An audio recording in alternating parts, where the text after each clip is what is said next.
Hello student, welcome to my channel Genius Adda. তো আজকে আমি করাবো তোমাদের ক্লাস 7-এর ভূগোলের, দেখো ইউরোপ মহাদেশ থেকে। ঠিক আছে, ইউরোপ মহাদেশ থেকে তোমাদের পরীক্ষায় থাকবে 14 নাম্বার।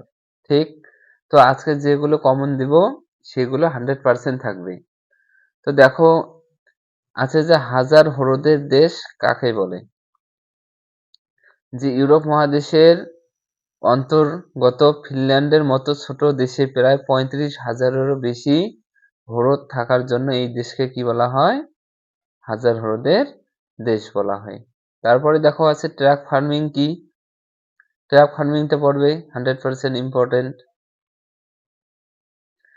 যে শহরের বাজারে ফল ও শাক সবজির চাহিদা মেটানোর জন্য শহরের আদুরে সড়কপথের কাছাকাছি প্রচুর পরিমাণে সবজি চাষ করা হয়। মূলত ট্রাকে করে বাজারে পাঠানো হয়, একে বলে ট্রাক ফার্মিং। এটা পড়বে। তারপরে আছে মিশ্র কৃষি। দেখো আজকে সবগুলো প্রশ্নে কিন্তু তোমাদের খুবই ইম্পর্টেন্ট। ঠিক আছে, তো তোমাদের পরীক্ষার আর বেশি দিন নাই, খাতায় তুলে রাখো, এগুলো করলে হয়ে যাবে। এবার আছে মিশ্র কৃষি কি। যে মিশ্র কৃষি হলো সেই কৃষি ব্যবস্থা যেখানে অনুকূল প্রাকৃতিক ও অর্থনৈতিক পরিবেশের সুযোগ নিয়ে কৃষকগণ একই খামারে কৃষি পণ্য উৎপাদন ও পশুপালন ব্যবহার করেন। ঠিক আছে, এটা পড়বে। তারপরে আছে যে শিল্প বিপ্লব কাকে বলে।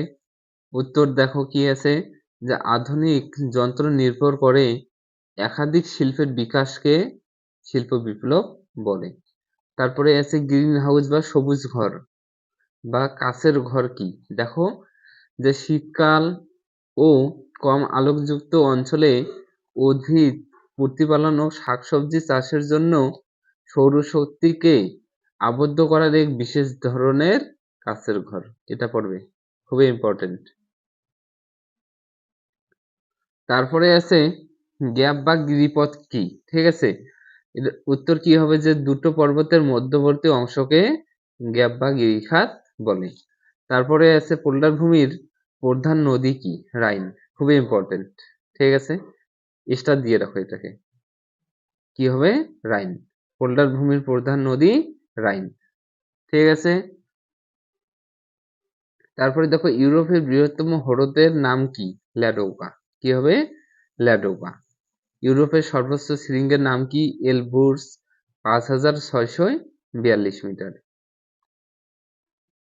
তারপরে যে পৃথিবীর ষষ্ঠ বৃহত্তম মহাদেশের নাম কি। ইউরোপ মহাদেশ। তারপরে আল্পস পর্বতমালা কোন মহাদেশে অবস্থিত। ইউরোপ মহাদেশ। এবার আছে যে পিসার মিনার কোথায় অবস্থিত। এটা হবে ইউরোপ মহাদেশ। যে পিসার মিনার ইউরোপ মহাদেশে অবস্থিত। তারপরে দেখো যে ইউরোপ মহাদেশের কয়েকটি বিখ্যাত শহরের নাম। লন্ডন, প্যারিস, রোম, বার্লিন, ঠিক আছে, আমস্টারডাম ও মাদ্রিদ। তারপরে আছে ইউরোপ মহাদেশে কয়টি দেশ আছে। 56টি। আল্পস পর্বতশ্রেণীর সর্বোচ্চ শৃঙ্গের নাম কি। মবেলা হবে। ঠিক আছে, তারপরে আল্পস পর্বত থেকে উৎপত্তি হওয়া কোন নদীগুলি উত্তর দিকে প্রবাহিত হয়েছে। দেখো সিন, রাইন, এলব। তারপরে আছে যে আল্পস পর্বত থেকে উৎপত্তি হওয়া কোন নদীগুলি দক্ষিণ দিকে প্রবাহিত হয়েছে। রোন, পো, দানিউব। ক্লিয়ার। এবার আছে ভূমধ্যসাগরের আলোক স্তম্ভ কাকে বলে। স্ট্রামলিকে ভূমধ্য সাগরের কি বলা হয়। আলোক স্তম্ভ। তারপরে দেখো যে আটলান্টিক মহাসাগরে উপকূলবর্তী সমভূমির গড় উচ্চতা কত। 180 মিটার। ইউরোপের দক্ষিণে ভূমধ্যসাগরীয় অঞ্চলে অবস্থিত কয়েকটি আগ্নেয়গিরির নাম লেখো। কি হবে। ইতালির ভেসুভিয়াস, সিসিলি দ্বীপের এটনা, আর লিপারি দ্বীপের স্ট্রামনি। ঠিক আছে, দেখো কি আছে, আইসল্যান্ডের দুটি আগ্নেয়গিরির নাম কি হবে। কিরাপশলা ও হেকলা। ক্লিয়ার। এবার আছে আইফেল টাওয়ার কোথায় অবস্থিত। যে ইউরোপ মহাদেশে অবস্থিত ফ্রান্স দেশের প্যারিস শহরে আইফেল টাওয়ার কি অবস্থিত। ক্লিয়ার? তারপরে আছে ইউরোপ মহাদেশের অবস্থান উল্লেখ করো। দেখো ইউরোপ মহাদেশের অবস্থান, যে অক্ষাংশ অবস্থান কত 35°, উত্তর অক্ষাংশ কত 71°, উত্তর অক্ষাংশ এবং 24°, পশ্চিমা দ্রাঘিমা কত হবে, পশ্চিমা দ্রাঘিমা হবে 65°, পূর্ব দ্রাঘিমা। ক্লিয়ার? দেখো এবারে যে কোশ্চেনটা আছে এটা খুবই ইম্পর্টেন্ট, ভেরি ভেরি ইম্পর্টেন্ট, লিখে রাখো। এটা অনেকবার আসে পরীক্ষায়, আসার মতো একটা প্রশ্ন, যে কোন প্রণালী ইউরোপ ও আফ্রিকা মহাদেশকে পৃথক করেছে? জিব্রাল্টার প্রণালী। ঠিক আছে, এটা খুবই ইম্পর্টেন্ট। চলো দেখে নেওয়া যাক তারপরের প্রশ্ন কি আছে। এবারে পরের প্রশ্ন আছে যে দানিউব নদীর দুটি উপনদীর নাম লেখো। দেখো দোরভা ও সাভা। ঠিক আছে, তারপরে যে রুর অঞ্চলে প্রধান শিল্প কোনটি? লৌহ ইস্পাত শিল্প। খুবই ইম্পর্টেন্ট, খাতায় লিখে রাখো আজকের এই প্রশ্নগুলো। ঠিক আছে, পরীক্ষা দিয়ে দেখবে যে এইগুলোই তোমাদের কমন আছে। এবার দেখো 28 নম্বর প্রশ্ন, যে কোন বায়ুর প্রভাবে রুর অঞ্চলে সারা বছর বৃষ্টিপাত হয়? পশ্চিমা বায়ুর প্রভাবে। তারপরে দেখো যে রুর অঞ্চলের প্রধান খনিজ সম্পদ কোনটি? কয়লা। রুর অঞ্চলের কয়েকটি লৌহ ইস্পাত শিল্পের নাম বলো। ডুইসবার্গ, ডর্টমুন্ড, এসেন প্রভৃতি। ক্লিয়ার? রুর অঞ্চলের উত্তরে অবস্থিত একটি বন্দরের নাম লেখো। হামবুর্গ বন্দর। ভলগা নদী কোন সাগরে পতিত? ক্যাস্পিয়ান সাগরে।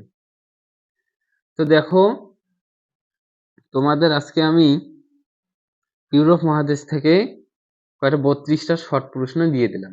এবার শুধু একটা মাত্র বড় প্রশ্ন দিব, এটা হলো 33 নম্বর প্রশ্নটা। একটা পড়লে হয়ে যাবে। ঠিক আছে, আর তোরা ভালো করে জানো যে ইউরোপ মহাদেশ থেকে শুধু একটাই থাকবে 5 নম্বরের। ঠিক, তো চলো দেখে নেওয়া যাক কোনটা পড়বে তুমি ইউরোপ মহাদেশ থেকে। যে ইউরোপ মহাদেশের সমৃদ্ধির কারণগুলি আলোচনা করো। এই প্রশ্নটা খুবই ইম্পর্টেন্ট আছে, এটা দেখে নিবে। ঠিক আছে, দেখো